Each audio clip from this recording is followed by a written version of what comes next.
All right, so Katie wants to know how many months do you have to qualify for railroad retirement disability. So it depends. If you're vested, which means if you have at least 60 service months after 1995, you can be considered for a total and permanent disability.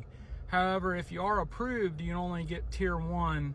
You would not get your tier 2 until you're age 62 if you only have 60 months. If you have 120 service months or over, you're vested to be considered for total and permanent disability. And if you are approved, you get tier 1 and tier 2. With that though, typically you'd have to meet the requirements for total and permanent disability, unless if you're over age 60 and you have at least 120 service months, you can be considered for occupational disability.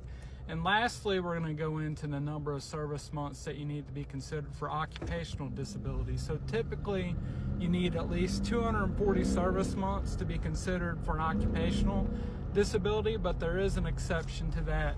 You can be considered with 120 service months if you're over age 60, and also remember that you need a current connection as well.